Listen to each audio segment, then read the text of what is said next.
Hello students, कैसे हो आप सब लोग। तो आज हम अपने नई वीडियो के साथ आपके सामने हैं, एक नए टॉपिक के साथ। पिछली वीडियो के अंदर हमने क्या किया था भाई, करंट के बारे में पढ़ा था। इलेक्ट्रिक करंट क्या होता है और कंडक्टर्स क्या होते हैं, उनके अंदर करंट कैरियर कौन कौन से होते हैं और ईएमएफ क्या होती है। ठीक है, आज की वीडियो के अंदर हम क्या पढ़ेंगे, ड्रिफ्ट वेलोसिटी के बारे में बात करें कि ड्रिफ्ट वेलोसिटी होती क्या है, कैसे वो काम करती है। तो फर्स्ट हम बात करते हैं ड्रिफ्ट वेलोसिटी।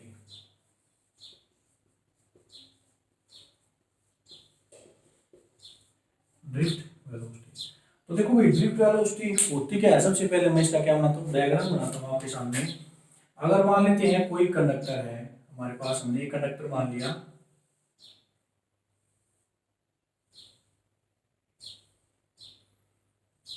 इसको हमने क्या कर दिया भाई, बैटरी या सेल से क्या कर दिया, कनेक्ट कर दिया। ये पॉजिटिव टर्मिनल, ये नेगेटिव। जो करंट होगा आपका कहां से जाएगा, पॉजिटिव टू नेगेटिव फ्लो करेगा। अब मैंने आपको करंट की दो डायरेक्शन बताई थी, इलेक्ट्रॉनिक करंट बताया था, एक कन्वेंशनल करंट बताया था। कन्वेंशनल करंट की डायरेक्शन होती है पॉजिटिव टू नेगेटिव, लेकिन इलेक्ट्रॉन हमारे किस डायरेक्शन में फ्लो करते हैं, नेगेटिव एंड से पॉजिटिव एंड की तरफ आपके इलेक्ट्रॉन फ्लो करते हैं इस तरह से। ठीक है, तो इसके अंदर देखो, जब हम इसके अंदर क्या करते हैं भाई, इलेक्ट्रिक फील्ड अप्लाई करते हैं। मान लेते हैं जो इस कंडक्टर की लेंथ है वो हमारे पास कितनी लेंथ है, एल, हमने इसकी लेंथ मान ली। ठीक, इसके अंदर इलेक्ट्रिक फील्ड कितनी आएगी, जैसे हम मान लेते हैं भाई पॉजिटिव, ये पॉजिटिव टर्मिनल होगा, नेगेटिव टर्मिनल होगा, तो इलेक्ट्रिक फील्ड हमारी एप्लीकेबल होगी इसके अंदर।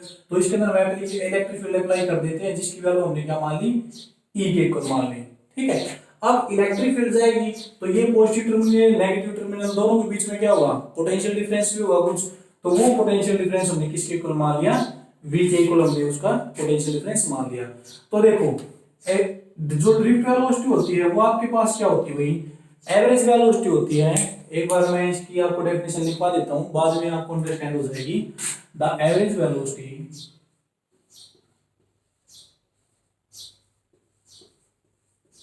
the average velocity with which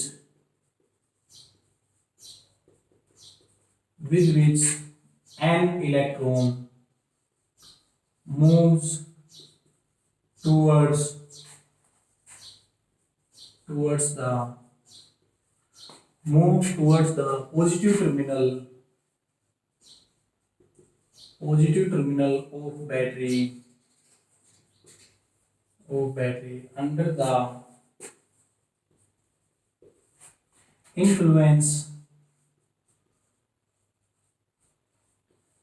of an electric field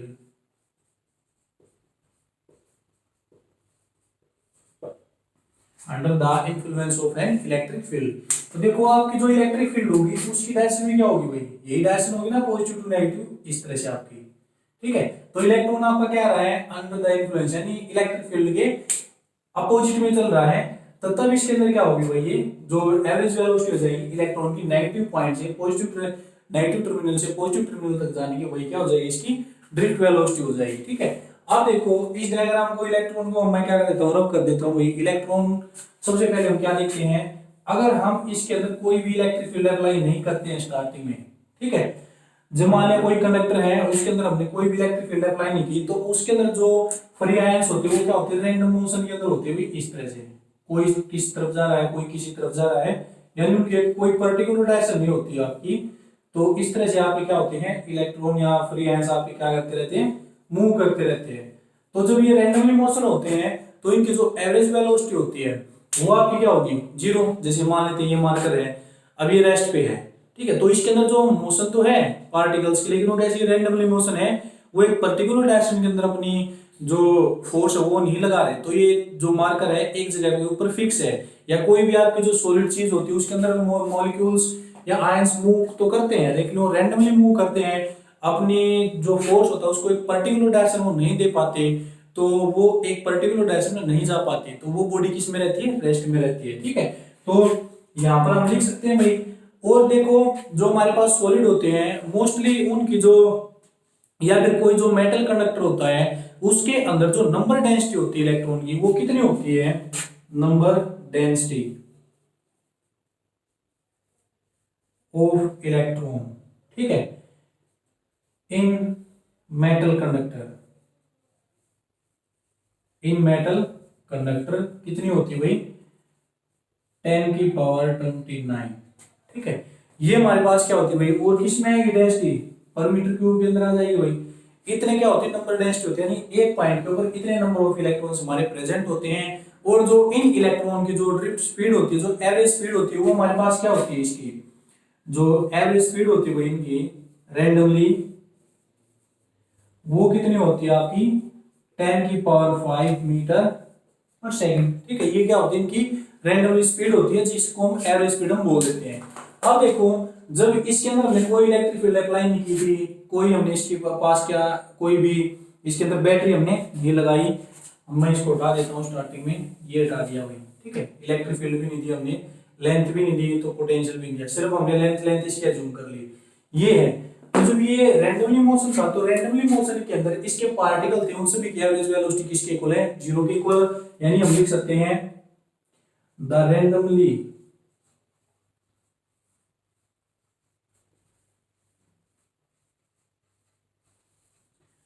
average velocity. Randomly average velocity हम क्या देखें, इनिशियल वेलोसिटी है, तो इनिशियल वेलोसिटी को हम किससे दिखाते हैं, u से दिखाते हैं। तो n नंबर ऑफ पार्टिकल्स हैं, तो उसको मैं ऐसे लिख सकता हूं, u1 plus u2 plus u3 plus, यानी सभी पार्टिकल्स के हमने क्या कर दी भाई, जोड़ ऐड कर दिया, और कहां तक, n नंबर ऑफ पार्टिकल्स, और एवरेज निकालने के लिए n नंबर ऑफ पार्टिकल्स से इसको क्या कर दिया, डिवाइड कर दिया।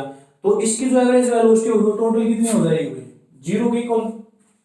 ये बात समझ रहे हैं, 0 की कुल क्यों होगी, क्योंकि जब इनकी कोई पर्टिकुलर डायरेक्शन नहीं होगी मोशन करने की, तो ये क्या करेंगे भाई, आगे नहीं जा पाएंगे। ठीक है, तो टोटल ये कंडक्टर यहीं पर रहेगा ना, इसके अंदर करंट फ्लो करेगा, तो टोटल एवरेज वेलोसिटी की क्या हो जाएगी, 0 के इक्वल हमारी हो जाएगी भाई। ठीक है, अब मैं क्या करता हूं, अब आपको ध्यान से डायग्राम समझना है। अब इसके अंदर हम क्या कर देते हैं भाई, इलेक्ट्रिक फील्ड अप्लाई कर देते हैं, यानी इसको मैं किसी बैटरी से या सेल से कनेक्ट कर देता हूं। ये मैंने इसको बैटरी और सेल से क्या कर दिया, कनेक्ट कर दिया। अब इसके अंदर करंट फ्लो करके जाएगा पॉजिटिव टू नेगेटिव, लेकिन जो इलेक्ट्रॉन होंगे आपके किस तरफ जाएंगे भाई, नेगेटिव टू पॉजिटिव। अब इसके अंदर देखो, पहले तो आपके इलेक्ट्रॉन क्या थे, रैंडमली मोशन थे। अब इलेक्ट्रॉन को जाने के लिए पर्टिकुलर डायरेक्शन मिल जाती है, जैसे हम इसको बैटरी से कनेक्ट करते हैं, तो पर्टिकुलर डायरेक्शन कौन सी मिल जाएगी भाई, इसके अंदर आपकी जो डायरेक्शन मिलेगी वो नेगेटिव टू पॉजिटिव। तो आपके इलेक्ट्रॉन इस तरफ जा पाएंगे, यहाँ पर ये सारे क्या है, इलेक्ट्रॉन से भाई। ठीक है, ये हमने इलेक्ट्रॉन यहाँ पर शो कर दिए। अब ये क्या जाएंगे, पॉजिटिव टू नेगेटिव क्या करेंगे, मूव करेंगे। इसके अंदर हमारी इलेक्ट्रिक फील्ड सेटअप हो जाएगी, कितनी बड़ी होगी वो, इस तरफ।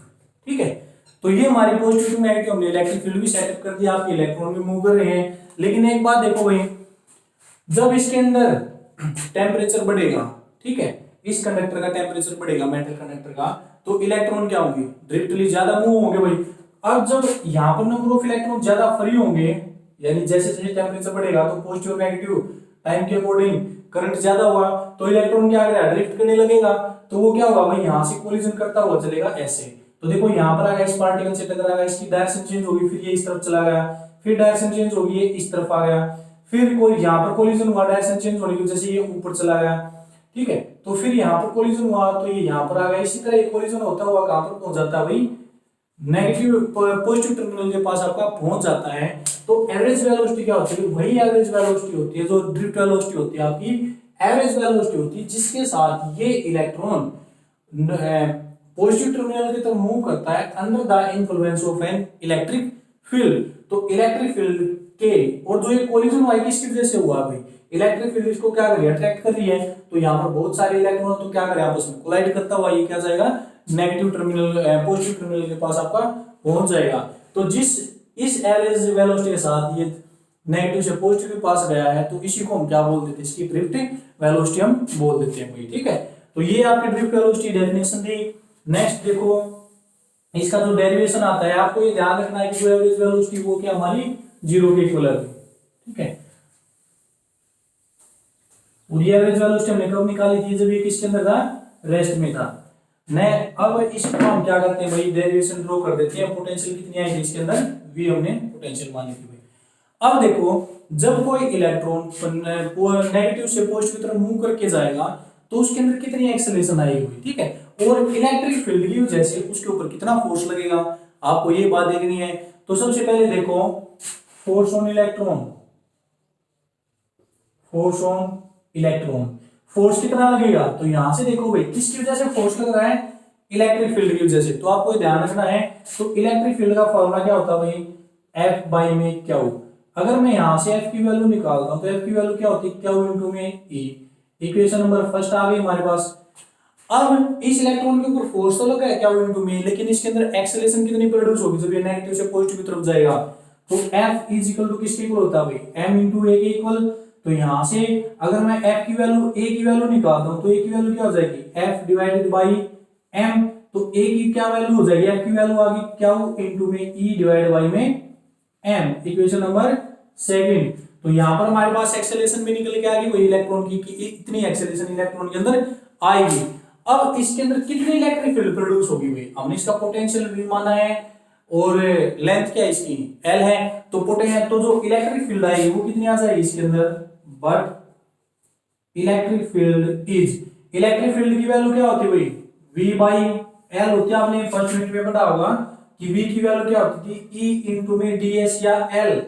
ठीक है, ds भी क्या होती है डिस्टेंस और L भी क्या है डिस्टेंस। तो यहां से अगर E की वैल्यू निकालें तो क्या हो जाएगा, V बाई में L potential divide by length, तो इलेक्ट्रिक फील्ड। तो इलेक्ट्रिक फील्ड का ये फार्मूला होगा भाई हमारे पास। ठीक है, अब हमने ये वैल्यू निकाल दी इसके अंदर। अब हम क्या करते हैं, ड्रिफ्ट वेलोसिटी की तरफ चलते हैं। तो देखो मान लीजिए किसी एक टाइम इंस्टेंट के ऊपर इसकी जो वेलोसिटी थी वो क्या होगी भाई, इंक्रीज होती। जो अगर हम एवरेज वेलोसिटी की बात करते हैं तो क्या होगा, बट अगर ड्रिफ्ट वेलोसिटी की हम बात करते हैं तो ड्रिफ्ट वेलोसिटी हमारे पास क्या होगी भाई, जो इसकी थर्मल वेलोसिटी आएगी उसकी वजह से आ जाएगी। तो थर्मल वेलोसिटी हम किस तरह से लेंगे भाई, इसकी जो थर्मल वेलोसिटी होगी आपने फॉर्मूला लिखना है कि v but the thermal velocity.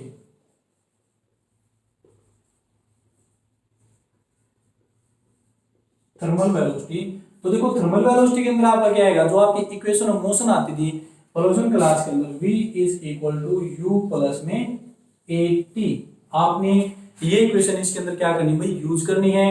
अब इसके अंदर देखो अगर फर्स्ट पार्टिकल की देखते हैं हम, तो फर्स्ट पार्टिकल की क्या हो जाएगी, v1 is equal to u1 plus में a इंटू में t1। ठीक है, फिर v2 करेंगे भाई u2 प्लस में a इंटू में t2। v3 करेंगे तो v3 equal to u3 plus में a इंटू में t3। इसी तरह हमारे n नंबर तक चलते जाएंगे भाई, जितने भी हम क्या मानेंगे इलेक्ट्रॉन मानेंगे तो उनसे भी वेलोसिटी आ जाएगी। अब हम इनको क्या करते हैं, ड्रिफ्ट वेलोसिटी आएगी तो क्या हमारी एवरेज वेलोसिटी इन सभी वेलोसिटीज के सम का। तो यहां से अगर मैं ड्रिफ्ट वेलोसिटी आपके निकालता हूं vd, तो किसके इक्वल हो जाएगी v1 plus v2 plus v3 plus यहां से जाते कहां तक जाएगी, vl तक जाएगी भाई आपकी। तो यहां से अगर मैं ड्रिफ्ट वेलोसिटी दिखा देते हैं vd से, d से ड्रिफ्ट, v से वेलोसिटी, तो यहां से क्या हो जाएगा, जब इनकी वैल्यू पुट करें तो आपके पास क्या होगा, u1 प्लस में at1 प्लस u2 प्लस में at2 प्लस में u2 प्लस में at3। इसी तरह हमारे पास चलता जाएगा भाई। ठीक है, ये हमारे पास आ गए। अब इसको हम क्या कर देते हैं भाई, अब जो ड्रिफ्ट वेलोसिटी होती है वो क्या होती है, एवरेज वेलोसिटी होती है ना भाई। तो एवरेज के लिए हम क्या करेंगे, इसको जो टोटल नंबर ऑफ हमारे पास इलेक्ट्रॉन थे उसको हम क्या कर देंगे, डिवाइड कर देंगे इससे। ठीक है, ये बात आपकी समझ में आ गई भाई यहाँ से। अब हम क्या करते हैं, चलो मैं साइड पर रब कर देता हूँ क्योंकि ये यूज के अंदर नहीं आएगा हमारे, बस आपको ध्यान रखना है इन वैल्यू हम बाद में पुट करेंगे। तो यहाँ से drift velocity vd is equal to, देखो इसके अंदर मैं u1 को मान ले सकता हूँ u1 प्लस में u2 प्लस में u3 प्लस में n तक, और डिवाइड बाय में इसको क्या कर देता हूँ n से डिवाइड कर सकता हूँ, और प्लस में हमारे पास क्या बचेगा भाई at1 plus at2 plus at3 plus, ये ऐसे चलता जाएगा। और इसको भी मैं n को क्या कर देता हूँ, दोनों के नीचे अलग से डिवाइड कर देता हूँ। ठीक है, दोनों के नीचे n था, इसके नीचे अलग से कर दिया, इसके नीचे अलग से कर दिया। अब vd की क्या वैल्यू हो जाएगी, अब देखो हमने ये जो निकाली थी इसकी जो average velocity u1 plus u2 plus u3 divide by un randomly motion के अंदर, इसकी वैल्यू क्या आई थी 0, तो इसकी जगह मैं 0 पुट कर सकता हूँ। प्लस यहाँ पर देखो वही के अंदर a है तो एक्सेलरेशन मैंने कॉमन ले लिया, अंदर बच गया t1 plus t2 plus t3 plus में कहां तक जाएगा tn, और डिवाइड बाय क्या बचेगा भाई n। तो ये आपका क्या आ गया भाई एवरेज टाइम आ गया। ए हमने इसके अंदर कॉमन ले लिया। अब मैं इसको यहां से रब कर देता हूँ थोड़ा,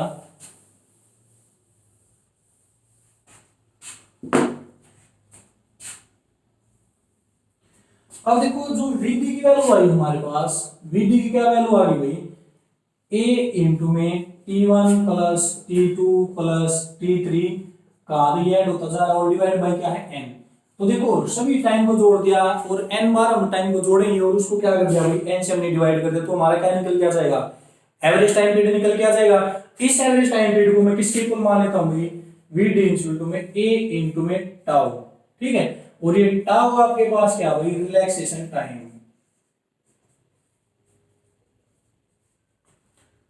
रिलैक्सेशन टाइम दिखाई दे जाता है यहाँ से बोर्ड आपको, तो ये है। तो ये टाउ आपके पास क्या होता है, रिलैक्सेशन टाइम होता है। इसको हम एवरेज रिलैक्सेशन टाइम भी बोल सकते हैं क्योंकि ये हमने क्या लिया है, एवरेज लिया भाई, एवरेज रिलैक्सेशन टाइम।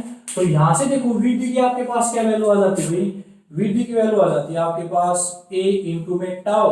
तो यहां से अगर मैं a की वैल्यू पुट कर देता हूं तो a की वैल्यू में हमारे पास क्या है भाई, क्या वो e डिवाइड बाई एम आई है, तो ये वैल्यू यहां पर पुट कर दो, तो क्या वो e divide by m into में टाउ।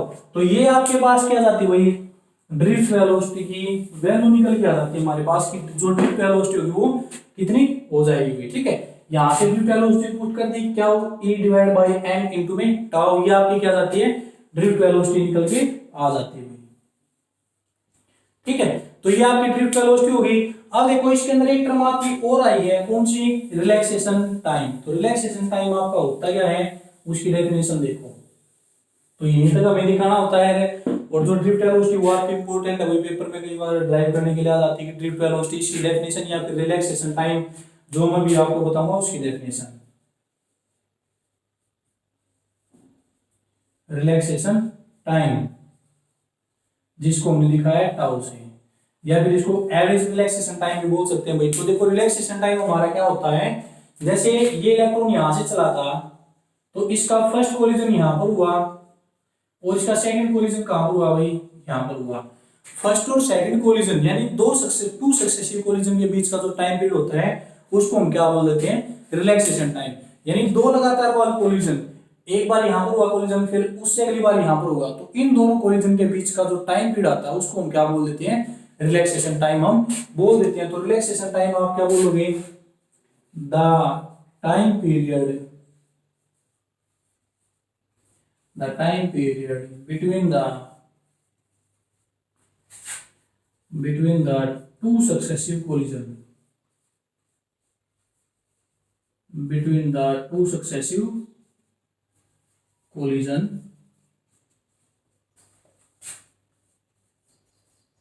is known as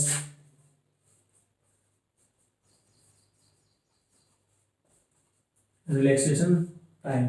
तो दो टू सक्सेसिव कोलिजन के बीच का जो टाइम पीरियड होता है उसको हम क्या बोल देते हैं, रिलैक्सेशन टाइम हम बोल देते हैं। अब इसके अंदर आपने एक बात ध्यान रखनी भाई, अगर ये इलेक्ट्रॉन जल्दी जल्दी मूव करेगा तो रिलैक्सेशन टाइम आपका क्या होगा, कम होगा, यानी जल्दी जल्दी ये क्या करेगा, कोलिजन करेगा। और अगर रिलैक्सेशन टाइम कम हुआ तो इसके अंदर कोलिजन ज्यादा होंगे और जो इलेक्ट्रॉन है आगे की तरफ कम जाएगा, ठीक है। तो इसका जो रेजिस्टेंस होता है वो आपका क्या होगा, बढ़ जाएगा मेटल कंडक्टर का। तो ये आपकी एवरेज वेलोसिटी थी। एवरेज वेलोसिटी क्या होती है उसकी डेफिनेशन मैंने आपको बता दी, समझ में आ गई होगी आपको, उसका डेरिवेशन आपको निकाल के दिखा दिया, ठीक है। और रिलैक्सेशन टाइम हमने उसकी डेफिनेशन दे दी। तो ये हमारे पास क्या थी, ड्रिफ्ट वेलोसिटी थी। नेक्स्ट हम क्या करते हैं, नेक्स्ट टॉपिक के ऊपर चलते हैं। तो नेक्स्ट टॉपिक हमारा है, तो नेक्स्ट टॉपिक आता है हमारे पास मोबिलिटी। तो मोबिलिटी होती क्या है, तो आपको ड्रिफ्ट वेलोसिटी का फॉर्मूला याद रखना, वही रिलैक्सेशन टाइम क्या होती है और इनकी डेफिनेशन, और डेफिनेशन भी इंपॉर्टेंट है आपका ड्रिफ्ट वेलोसिटी का। नेक्स्ट हम बात करते हैं मोबिलिटी की।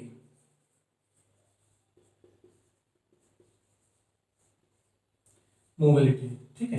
तो मोबिलिटी आपके पास क्या होती है, मोबिलिटी होती है, it is defined as the ratio of drift velocity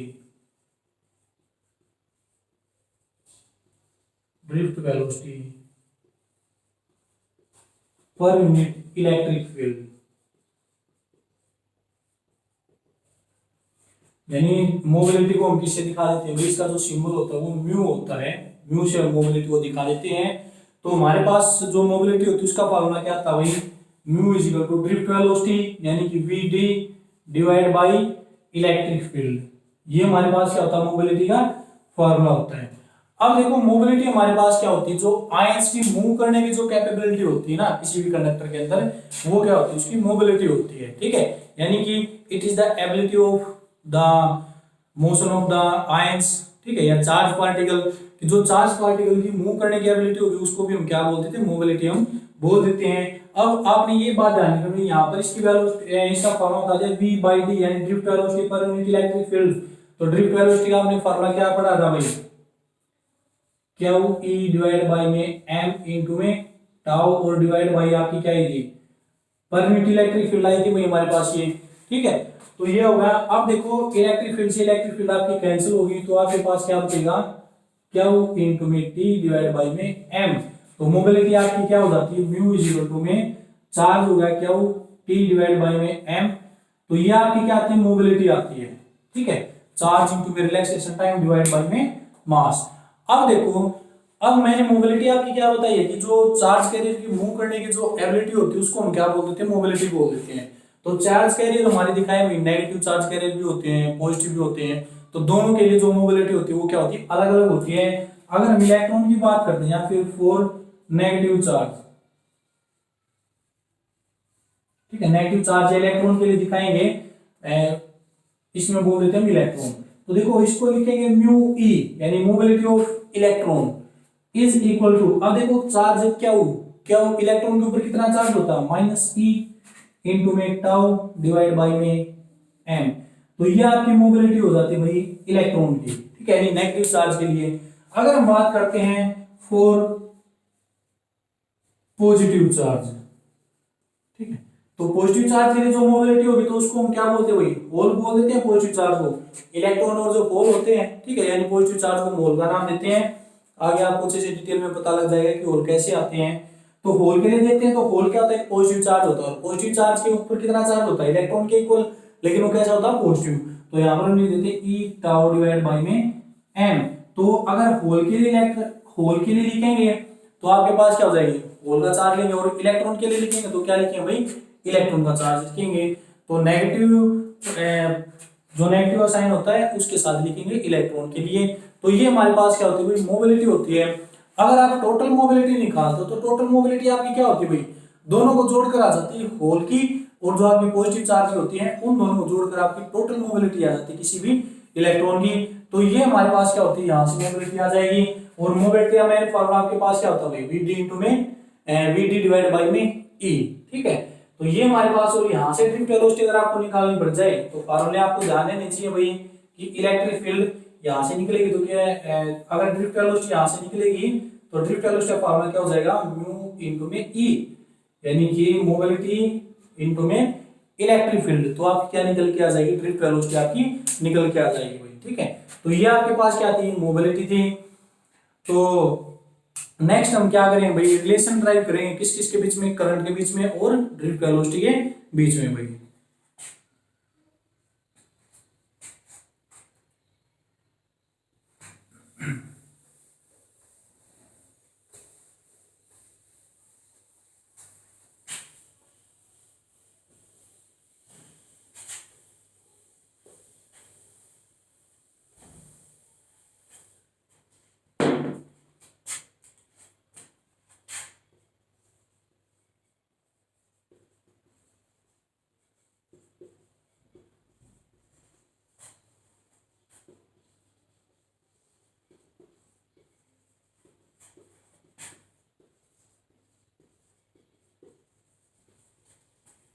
relation between current and drift velocity, current को हम दिखाएंगे आई से और ड्रिफ्ट वेलोसिटी किससे दिखाएंगे भाई, वी डी से। इन दोनों के बीच में हमें क्या दिखाना है, रिलेशन दिखाना है। तो देखो भाई, इसी तरह हमने क्या मान लिया, जैसे वो डायग्राम बनाया था, हमने एक कंडक्टर मान लेते हैं, कंडक्टर, ये हमने कंडक्टर जूम कर लिया भाई। ठीक है, इसको हमने क्या करते हैं, एक सेल से जोड़ दिया, बैटरी से, सेल या बैटरी से किसी से भी आप जोड़ सकते हो। तो ये करंट जाएगा, वो क्या जाएगा, पॉजिटिव टू नेगेटिव की तरफ जाएगा आपका। इसकी लेंथ हमने क्या मान ली भाई, एल के इक्वल हमने इसकी लेंथ मान ली। इसका एरिया क्रॉस सेक्शन हमने क्या मान लिया, ए मान लिया। ये इसका पॉजिटिव टर्मिनल होगा, ये क्या हुआ नेगेटिव, तो इसके अंदर जो इलेक्ट्रिक फील्ड सेटअप होगी वो किसके इक्वल हो जाएगी, ई के इक्वल इसके अंदर इलेक्ट्रिक फील्ड आपकी सेटअप हो जाएगी। ठीक है, इसका जो पोटेंशियल था वो हमने क्या मान लिया, वी के इक्वल मान लिया भाई। ठीक, अब देखो इसके अंदर मैं क्या कहता हूं, अगर मैं इसका वॉल्यूम निकालता हूं, सबसे पहले इसका वॉल्यूम निकालूं। ठीक है, तो देखो सबसे पहले हमें क्या निकालना है, करंट और ड्रिफ्ट वेलोसिटी के बीच में रिलेशन निकालना है आई। ठीक, तो देखो सबसे पहले अगर हम आई की बात करते हैं तो भाई करंट, करंट किसके इक्वल होता है, अगर क्या हो बाई टी ये होता है, और आपकी जो ड्रिफ्ट वेलोसिटी होती है वो होती है वी डी। वी डी का आपके पास जो फॉर्मूला आया था वो किसके इक्वल आया था भाई, यानी इनके बीच में रिलेशन निकालेंगे तो वी डी को हम बाद में देखते हैं, पहले हम किसको देखेंगे, करंट को। तो देखो भाई करंट का जो फार्मूला होता है क्या होता है, क्या हो बाई टी। तो करंट को निकालने के लिए सबसे पहले हमें किसकी जरूरत है, क्या होगी, यानी ये टोटल चार्ज होता है। तो जब हम इस टोटल चार्ज की वैल्यू निकालेंगे तो कैसे निकालेंगे, ये हमारे पास कंडक्टर है, इसका कोई वॉल्यूम होगा। ठीक है, और वॉल्यूम के इसकी जो नंबर डेंसिटी मिलेगी वही कि, ठीक है, कि इसके ऊपर इतने नंबर ऑफ इलेक्ट्रॉन है एक पॉइंट के ऊपर, तो उसके ऊपर टोटल चार्ज कितना होगा, या इसके अंदर टोटल नंबर ऑफ इलेक्ट्रॉन कितने हैं तो इसके ऊपर टोटल चार्ज कितना आएगा। तो सबसे पहले हम इसके ऊपर क्या करेंगे, टोटल चार्ज निकालेंगे। तो सबसे पहले हम क्या करेंगे, इसका वॉल्यूम कैलकुलेट करेंगे। तो देखो volume of the conductor,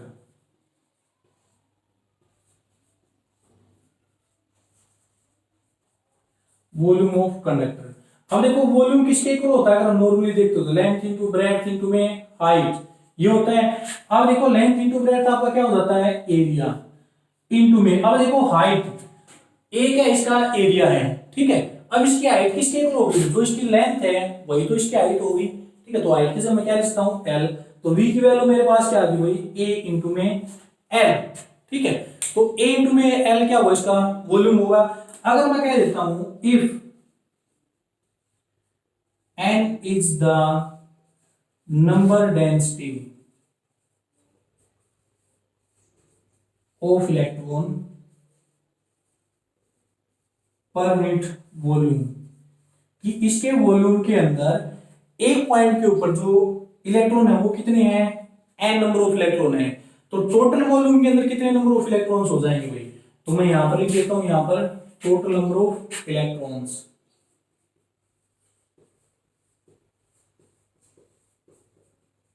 in volume v, कि v वॉल्यूम के अंदर टोटल नंबर ऑफ इलेक्ट्रॉन आपके कितने होंगे। तो देखो वॉल्यूम इसका कितना है, एरिया इनटू में लेंथ, और एक पॉइंट के ऊपर इलेक्ट्रॉन कितने हैं, n नंबर, तो टोटल वॉल्यूम के अंदर कितना हो जाएगा भाई, number of electron a l into में n हम लिख सकते हैं भाई। ठीक है, a l n, ये आपके पास क्या आ गया, टोटल नंबर ऑफ इलेक्ट्रॉन निकल के आ गए। अब हमने क्या निकालना है, चार्ज, तो चार्ज हम यहां से निकाल सकते हैं, तो यहां से निकालेंगे total charge, total charge on conductor, conductor के ऊपर टोटल चार्ज कितना होगा, क्या हो। तो देखो टोटल चार्ज क्या होगा, टोटल नंबर ऑफ इलेक्ट्रॉन्स को अगर मैं क्या कर देता हूं, इलेक्ट्रॉन के चार्ज से मल्टीप्लाई कर देता हूं तो टोटल चार्ज निकल के आ जाएगा। तो टोटल नंबर ऑफ इलेक्ट्रॉन्स हमारे पास ये थे a l n, और इलेक्ट्रॉन के ऊपर चार्ज होता है e, तो हमारे पास क्या निकल के आएगा, इसका टोटल चार्ज इसका क्या होगा भाई, निकल के आ गया हमारे पास। ठीक है, अब देखो जो ड्रिफ्ट वेलोसिटी आएगी वो हमारे पास किसकी टर्म के अंदर आएगी भाई। ठीक है, तो ड्रिफ्ट वेलोसिटी निकालेंगे तो वेलोसिटी हमारे पास क्या, देखो यहाँ पर इसकी लेंथ दी हुई है, और इसके अंदर मैं आपको ये बता देता हूं कि नेगेटिव पॉइंट से पॉजिटिव पॉइंट तक जाने में जो टाइम लगता था उसको हमने क्या माना था, रिलैक्सेशन टाइम माना था। तो उस टाइम को मैं किसके इक्वल मान लेता हूं भाई, टी के इक्वल मान लेता हूं, कि time to reach the electron from negative terminal to positive terminal is equal to t. तो टी हमने टाइम पीरियड मान लिया, तो इसके अंदर देखो वेलोसिटी आपके पास किसके इक्वल हो जाएगी भाई, तो क्या हो, तो हमारे पास निकल के आ गया। ठीक है, और यहां से अगर हम देखते हैं तो टी बच गया भैया वो हमारे पास कि टाइम पीरियड कितना है। अब उस टाइम पीरियड देखो यहाँ पर तो हमने टाइम पीरियड टी मान लिया कितना टाइम लगेगा, लेकिन ये टाइम की वैल्यू क्या होगी भाई, इसकी वैल्यू आप कैसे निकालोगे, तो टाइम यहां पर लिख दो बट टोटल चार्ज हमने निकाल दिया, time t is equal to, देखो वेलोसिटी की वेलोसिटी की अगर हम बात करते हैं तो वेलोसिटी हमारे पास क्या होती है, डिस्प्लेसमेंट डिवाइड बाई टाइम। ठीक है, यानी वेलोसिटी अगर हम बात करते हैं तो डिस्प्लेसमेंट डिवाइड बाई टाइम, अगर मैं यहां से टाइम निकालता हूं तो टाइम क्या हो जाएगी, डिस्प्लेसमेंट डिवाइड बाई वेलोसिटी। ठीक है, ये डिस्प्लेसमेंट, अब इसके अंदर डिस्प्लेसमेंट कितनी है नेगेटिव और पॉजिटिव के बीच में, एल है ना भाई, ठीक है। तो यहां से मैं लिख सकता हूं एल डिवाइडेड बाई आपके पास क्या हो जाएगी भाई वेलोसिटी। अब ये किस वेलोसिटी से जा रहा है भाई, पॉजिटिव टू नेगेटिव, किस वेलोसिटी से जाएगा ये, जो एवरेज वेलोसिटी हमने दिखाई थी वीडी, ड्रिफ्ट वेलोसिटी के साथ जाएगा, ठीक है। तो एल डिवाइड बाई हमने क्या कर दिया वीडी, ठीक है। तो टाइम पीरियड हमारा यहां से निकल के आ गया भाई, ठीक है। ये बात आपको ध्यान रखना है, पहले हमने टोटल चार्ज निकाला यानी कि I इक्वल टू क्या, और फिर हमने निकाली टी की वैल्यू, टी क्या होगा displacement divide by velocity. Displacement क्या है, नेगेटिव से पॉजिटिव के बीच की डिस्प्लेसमेंट किसके इक्वल है, इस लेंथ एल के इक्वल है, और किस वेलोसिटी से मूव करके जाएगा, ड्रिफ्ट वेलोसिटी साथ मूव करके जाएगा। तो एल बाई वी डी हमने क्या कर दिया, इसका टाइम पीरियड निकाल दिया। अब टाइम पीरियड निकालने के बाद ये चीज आपको क्लियर हो गई होगी भाई। तो इसको मैं क्या कर देता हूँ, रब कर देता हूँ यहां से, ठीक है। अब इसके अंदर क्या करो भाई, आई के अंदर ये वैल्यू पुट कर दो, इसको इक्वेशन नंबर फर्स्ट एज्यूम करके। तो फर्स्ट के अंदर जब पुट करोगे तो यहां से आई किसके इक्वल था भाई हमारे पास, क्यू बाई टी। तो क्यू की वैल्यू आपके पास क्या ही है, a l n e divide by t की वैल्यू क्या आ गई एल, और वी डी करेंगे तो वी डी आपका क्या होगा भाई ऊपर चला जाएगा, ठीक है। तो यहां से क्या होगा एल से एल आपका कैंसिल होगा। तो आई की वैल्यू किसके इक्वल आ गई भाई N E A V D. तो ये आपका क्या आ जाता है भाई, रिलेशन आ जाता है करंट और ड्रिफ्ट वेलोसिटी के बीच में भाई, ठीक है। अब इसको इससे आगे लेके जाओगे तो इसके अंदर क्या पूछ सकते हो भाई, जो ड्रिफ्ट वेलोसिटी उसकी वैल्यू भी हम क्या कर सकते हैं पुट कर सकते हैं। तो आप कैसे भी निकाल सकते हो इसके अंदर। तो मैंने आपको ध्यान रखना है करंट और ड्रिफ्ट वेलोसिटी के बीच में क्या रिलेशन है, N E A V D यानी I equal to Q by T. सिर्फ आपको ये फॉर्मूला लिखना है, वहां से आपको क्यू कैलकुलेट करना है और टी कैलकुलेट करना है, बस दोनों को क्या कर दो वैल्यू पुट कर दो इसके अंदर। तो आपका करंट और ड्रिफ्ट वेलोसिटी के बीच में रिलेशन निकल के आ जाएगा। तो देखो इस फॉर्मूले से आगे और भी फॉर्मूले निकाले जा सकते हैं भाई। तो देखो यहां से हम कैसे निकाल सकते हैं, करंट और ड्रिफ्ट वेलोसिटी के बीच में आपका क्या फॉर्मूला है, I is equal to N E A V V. आपका ये फॉर्मूला निकल के आया, ठीक है। यहाँ पर हम क्या कर सकते हैं भाई, ड्रिफ्ट वेलोसिटी की वैल्यू पुट कर सकते हैं, ठीक है। तो देखो बट ड्रिफ्ट वेलोसिटी आपके पास किसके इक्वल होती है भाई, वी डी किसके इक्वल होती है भाई, Q E tau divide by में एम। यह है आपके पास ड्रिफ्ट वेलोसिटी हमने वैल्यू निकाली थी। अगर ये ड्रिफ्ट वेलोसिटी की वैल्यू मैं यहाँ पर पुट कर देता हूँ तो करंट की जो नई वैल्यू निकल के आती है वो आपके पास क्या होगी, N E A V D की वैल्यू पुट कर दी भाई Q E tau divide by में एम, ये हो जाएगा। अब देखो जो ये चार्ज होता है क्या हो, ये क्या होता है इलेक्ट्रॉन के ऊपर चार्ज। तो इसको मैं ऐसे लिख सकता हूँ यहाँ पर एन ई ए क्या को मैं ई के को लिख सकता हूँ इनटू में ई टाउ डिवाइड बाई में एम। अब यहां से क्या हुआ ई स्क्वायर हो जाता है भाई, तो ये हो जाएगा एन ई स्क्वायर ए इंटू में ई टाउ डिवाइड बाई में एम। एक तो आपके पास ये आ रहा है भाई। अब इसके अंदर हम क्या कर सकते हैं, करंट की वैल्यू हमारे पास ये निकल के आ जाती है, ठीक है। तो ये भी रिलेशन हमारे पास आता है भाई A N E square E into में टाउ डिवाइड बाई में एम। तो ये आपके क्या आते हैं रिलेशन आते हैं आपके ड्रिफ्ट वेलोसिटी के बीच में। अब देखो यहां से आपका क्या होगा भाई कि जो ड्रिफ्ट वेलोसिटी होती है वो किस तरह से होगी। अब हमारे पास जैसे हम बल्ब को, जो हमारा बल्ब होता है उसको ऑन करते हैं, हम क्या करते हैं, हम बटन को प्रेस कर देते हैं यानी ऑन करते हैं। तो ऑन करते के साथ ही इंस्टेंटली लाइट हमारी क्या हो जाती है, ऑन हो जाती है। वो क्यों होती है, क्योंकि इसके अंदर हमारे पास क्या होता है, जैसे कंडक्टर होते हैं उसके अंदर क्या होते हैं large number of free ions होते हैं। Large number of free ions metal conductor के अंदर नंबर डेंसिटी कितनी बताई थी 10 की पावर 22 पर मीटर क्यूब 29 10 की पावर, ठीक है। तो ये हमारे पास क्या होता है नंबर डेंसिटी, इतने फ्री नंबर ऑफ इलेक्ट्रॉन्स होते हैं, ठीक है। तो इतने जब नंबर ऑफ फ्री इलेक्ट्रॉन्स होंगे तो जब हम क्या करते हैं स्विच को ऑन करते हैं तो उसके अंदर क्या होती है इलेक्ट्रोमैग्नेटिक वेव सेटअप हो जाती है। और आपकी जो इलेक्ट्रोमैग्नेटिक वेव्स होती है उनकी स्पीड कितनी होती है, ऑलमोस्ट स्पेस के अंदर कितनी होती है 10 की पावर 8 मीटर पर सेकंड, ठीक है। यानी इतनी ज्यादा स्पीड के साथ वो मूव कर सकती हैं। तो जब हम क्या करते हैं स्विच को ऑन करते हैं तो उसके अंदर एक इलेक्ट्रोमैग्नेटिक वेव सेटअप हो जाती है जो क्या करती है, अब देखो इलेक्ट्रॉन जब नेगेटिव से पॉजिटिव की तरफ जाएगा तो उसको कुछ ना कुछ टाइम लगेगा, ठीक है। लेकिन जब ये हमारी इलेक्ट्रोमैग्नेटिक वेव सेटअप होती है उसके अंदर इस स्पीड की, तो वो इलेक्ट्रॉन के जाने का क्या करेगी, वेट नहीं करेगी, ठीक है। तो एकदम से क्या होगा करंट फ्लो कर जाएगा आपका बिना ही इलेक्ट्रॉन के फ्लो के बिना, ठीक है। यानी इलेक्ट्रॉन ये तो है नहीं भाई एक पॉइंट एक ही जगह पे होंगे, इलेक्ट्रॉन क्या होंगे, हर एक पॉइंट के ऊपर इलेक्ट्रॉन होंगे, तो जो इलेक्ट्रोमैग्नेटिक वेव बनेगी उसकी वजह से जो आपका करंट चार्ज वो क्या कर जाएगा, फ्लो कर जाएगा आपका, ठीक है। और एकदम से आपका क्या होगा, अचानक से जो आपका बल्ब है वो क्या कर जाता है, ग्लो कर जाता है, ठीक है। यानी बटन स्विच ऑन करते के साथ ही आपकी जो लाइट है, करंट है वो बल्ब के अंदर पहुंच जाता है और बल्ब क्या करता है, ग्लो करता है। वो इसी वजह से करता है कि नंबर डेंसिटी क्या होती है, ज्यादा होती है आपकी, ठीक है। तो ये हमारे पास क्या थे भाई, कुछ हमारे पास रिलेशन था करंट और ड्रिफ्ट वेलोसिटी के बीच में भाई, ठीक है। तो ये आपको ध्यान रखना है।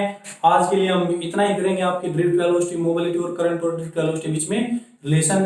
तो इस वीडियो में आज के लिए सिर्फ इतना ही। अगर आपको कुछ भी जैसा भी लगे मुझे कमेंट करके बता सकते हैं, और वीडियो को लाइक शेयर और सब्सक्राइब करना ना भूलें। लेकिन आपके लिए जो आज मैंने आपको करवाया ड्रिफ्ट वेलोसिटी, करंट और ड्रिफ्ट वेलोसिटी के बीच में रिलेशन, मोबिलिटी, इनका क्या होता है, इनके जो फार्मूले होते हैं, जो ड्रिफ्ट वेलोसिटी का जो आपके पास डेरिवेशन आता है वो ज्यादा इंपॉर्टेंट है। रिलैक्सेशन टाइम इनकी डेफिनेशन कई बार पूछ ली जाती है या 2 नंबर के अंदर, तो आपको अच्छे से करना है। यानी ड्रिफ्ट वेलोसिटी का सिर्फ फिजिक्स क्या है, अंडरस्टैंडिंग की है। अगर आप उसको स्टेप बाय स्टेप अंडरस्टैंड करके चलते हो तो आपको हर एक चीज क्या हो जाती है, अच्छे से समझ में आ जाती है। लेकिन अगर आप उसको रटोगे तो आपको फिजिक्स कभी भी नहीं आएगी। तो अंडरस्टैंड करना है, जैसे भी आपको लगे मुझे कमेंट करके बता सकते हैं। अगर कोई चीज किसी के अंदर प्रॉब्लम आती है आपको, तो कमेंट करके मुझे बताएं ताकि मैं उसको सोल्व आउट कर सकूं आपकी प्रॉब्लम को नेक्स्ट वीडियो के अंदर, ठीक है। तो आज के लिए इतना ही, थैंक यू।